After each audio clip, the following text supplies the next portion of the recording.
parle.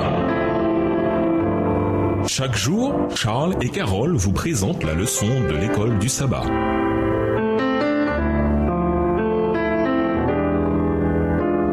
Bienvenue dans votre émission. Dieu nous parle. Nous voilà à la leçon de lundi. Un enfant nous est né. Ésaïe 9, les versets 5 et 6. Voilà la troisième naissance spéciale du livre d'Ésaïe après la mention des naissances d'Immanuel et de Maher Shalal Hashbaz. Qu'y a-t-il de particulier chez l'enfant mentionné dans ces versets? Lisons Ésaïe 9, les versets 5 et 6. Ésaïe 9, les versets 5 et 6. Car un enfant nous est né, un fils nous est donné, et la domination reposera sur son épaule. On l'appellera admirable, conseiller, Dieu puissant, Père éternel, prince de la paix. Donné à l'empire de l'accroissement et une paix sans fin au trône de David et à son royaume, l'affermir et le soutenir par le droit et par la justice, dès maintenant et à toujours. Voilà ce que fera le zèle de l'Éternel des armées. Remarquez que ce libérateur est qualifié de plusieurs manières, qui le décrivent sous plusieurs aspects. Dans le Proche-Orient ancien, les rois et les divinités avaient de multiples noms pour montrer leur grandeur. Il est étonnant, tout comme l'ange divin du Seigneur avait décrit son propre nom au père de Samson,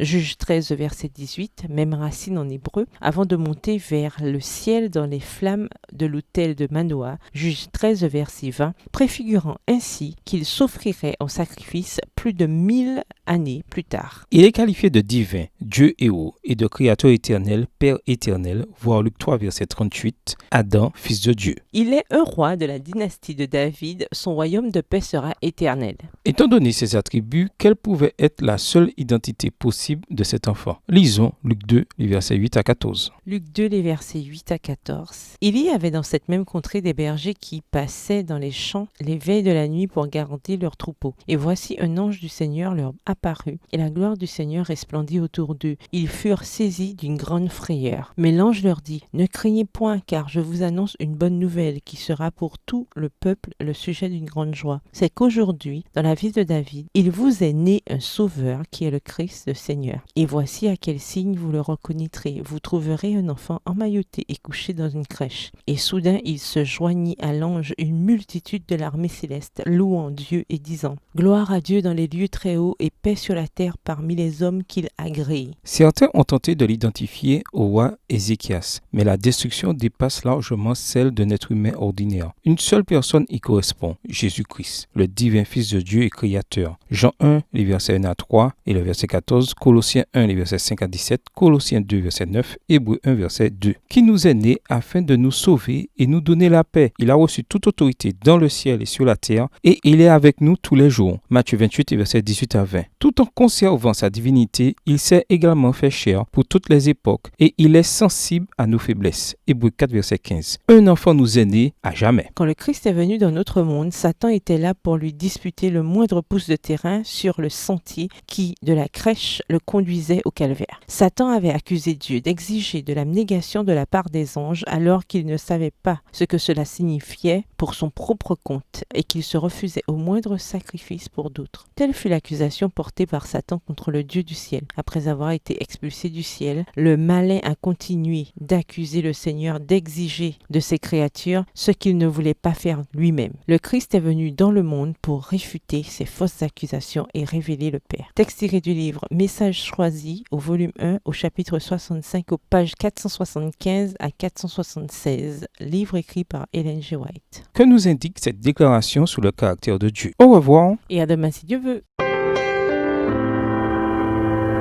Dieu nous parle. Chaque jour, Charles et Carole vous présentent la leçon de l'école du sabbat.